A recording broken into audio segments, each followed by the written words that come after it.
nærmer seg, spør alle hva jeg gjør da. Jeg hitter kløden som om hverdag. Når helgen nærmer seg, spør alle hva jeg gjør da.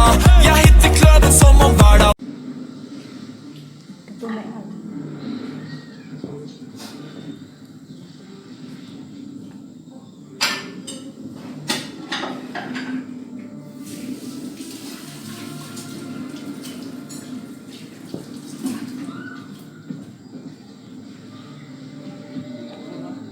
Pintu sana.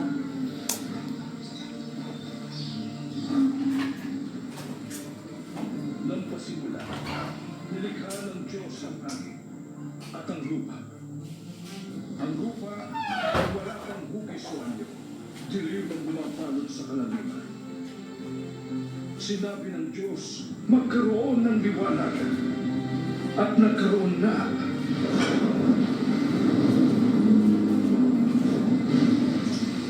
Nang ikalawang araw, pinaghiwalay ng Diyos ang tubig at nalikha ang karagatan at ang kanawakan.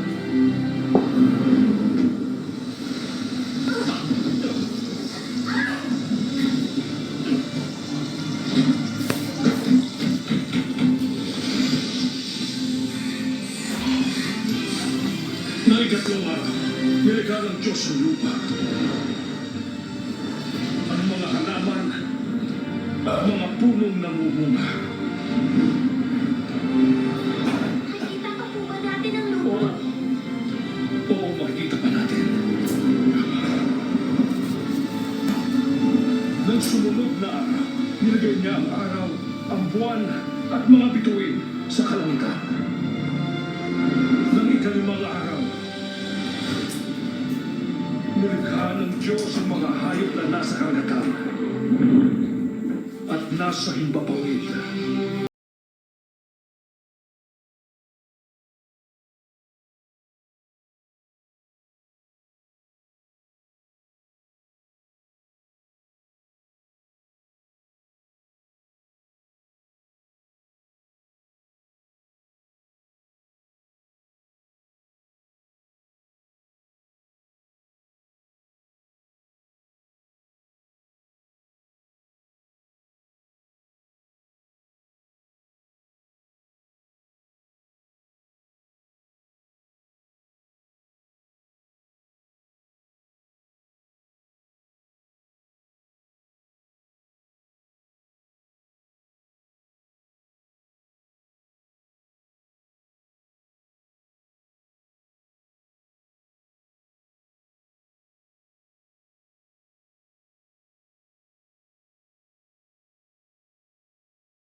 Magliligtas sa ating pamilya at sa lahat ng mga hayop.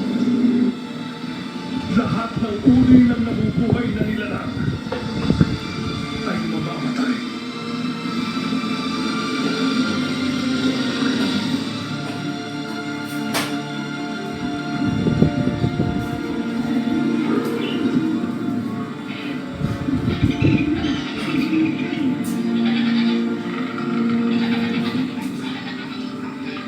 Nang ikapitong araw, ang Diyos ay nagpahinga.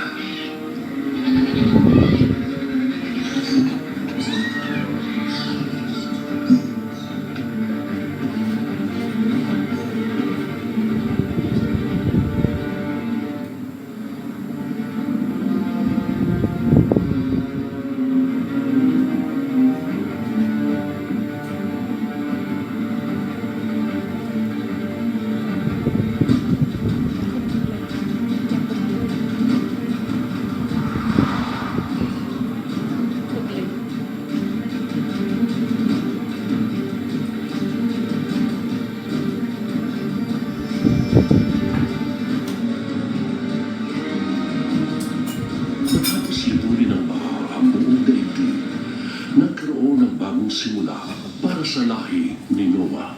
Pagkakataong man ang sangkatauhan.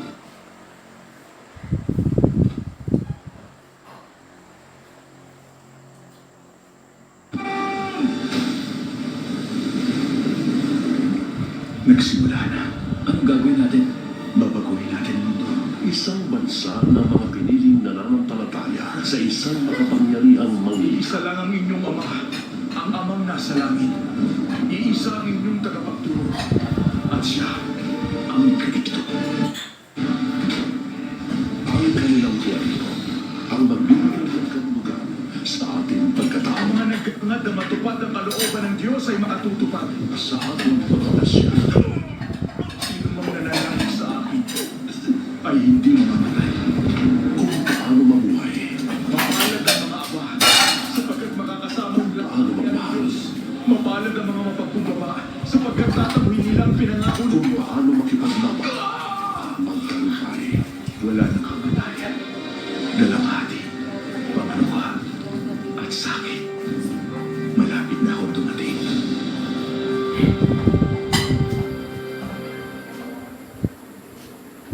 Bago maniwala ang bilyon-bilyon, kinailangang marinig ng isang tao ang tinig ng Diyos at magkaroon ng pananalig upang sumunod. Abraham, isang iyong bayan at pumunta ka sa bayang ibibigay ko sa iyo at sa iyong mga anak.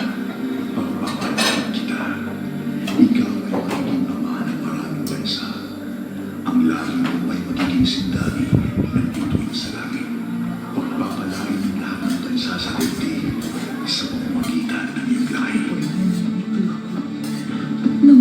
Sarah, alam mo, kinausap ako ng Diyos. Halika, sumama ka sa akin.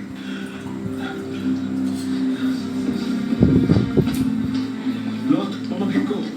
Sumama ka sa akin. Bakit? Kinausap ako ng Diyos.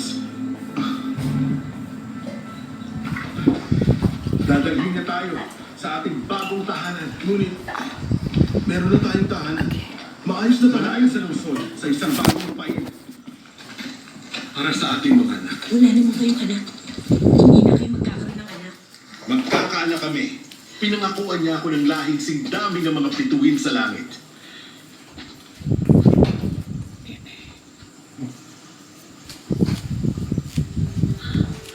Kinausap niya ako. Nangako siya. Sarah, maniwala ka sa akin. Maniwala ka.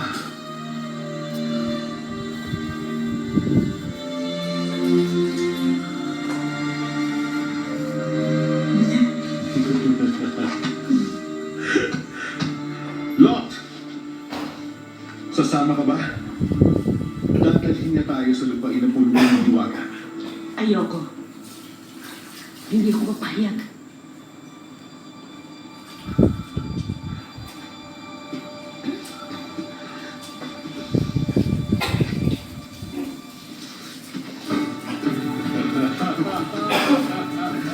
Sa masaganang lupain.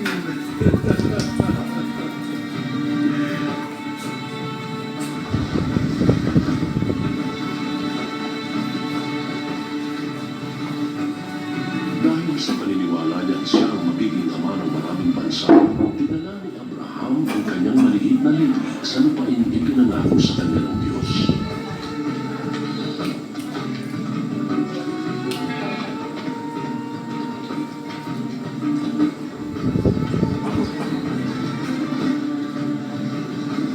Ano magagawa ko kung may nagpapayari sa lahat ng lupain? Ano ang kinin ng lupain ko?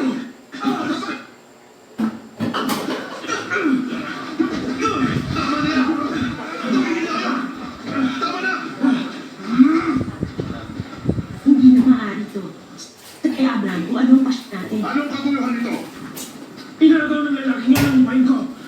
Binigay ng Diyos ang lupang ito upang ating Kulang paghati-hatian. ang binigay niya sa atin. Sabihin mo na sa kanya. Abraham, hindi sapat ang mga lupain. Napakarami natin. Ipagkakaloob ng Diyos ang pangangailangan natin. Manalig Sa kayo. Diyos na hindi natin nakikita. Buti pa mag-iwalay na lang tayo. Hindi. Manatili tayong magkakasama. Para pare-pareho tayong magutom. Panunuorin na lang natin magpatay ng mga tao dahil sa lupa.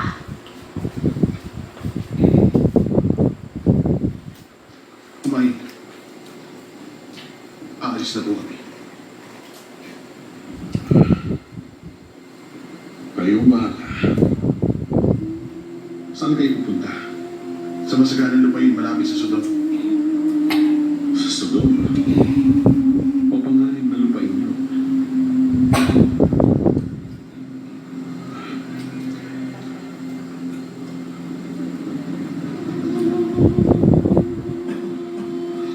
Mag-iingat ka. Dahil walang sariling anak, itinuring niyang parang tunay na anak si Lot na kanyang pamangkin.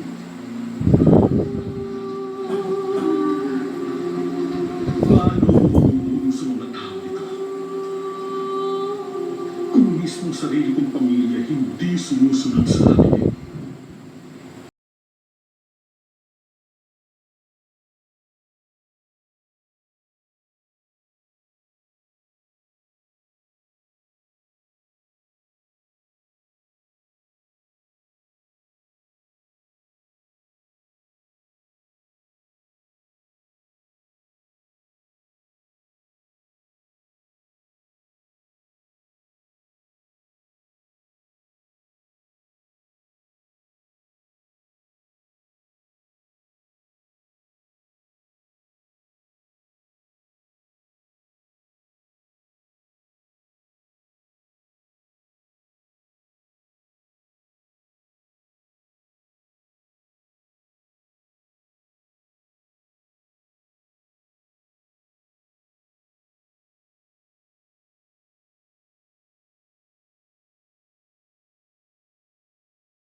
Papayag ka.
Hawakan mo mabuti, Ismael.